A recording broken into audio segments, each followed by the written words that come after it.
Hello नमस्कार दोस्तों। आ गए हम खेसारी लाल यादव जी का एक धमाकेदार एल्बम के रिलीज और कंफर्म टाइम हम बताएंगे जो कि खेसारी लाल यादव जी का आने वाला है।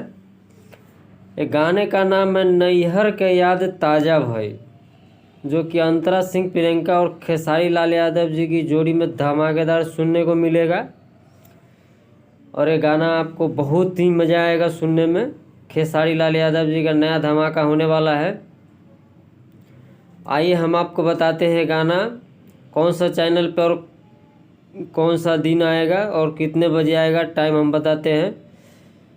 आइए, ये गाना आपको 14 तारीख को यानी कि परसों सुबह के 6 बजे वेव म्यूजिक भोजपुरी चैनल पर देखने के मिलेगा। तो ये गाना आपको खेसारी लाल यादव जी और अंतरा सिंह प्रियंका जी की आवाज़ में सुनने को मिलेगा। और ये आपको खेसारी लाल यादव जी का धमाकेदार गाना होने वाला है जो कि वेव म्यूजिक से आने वाला है। और ये गाने को लिखे कुंदन प्रीत जी और संगीत है रोशन सिंह जी का।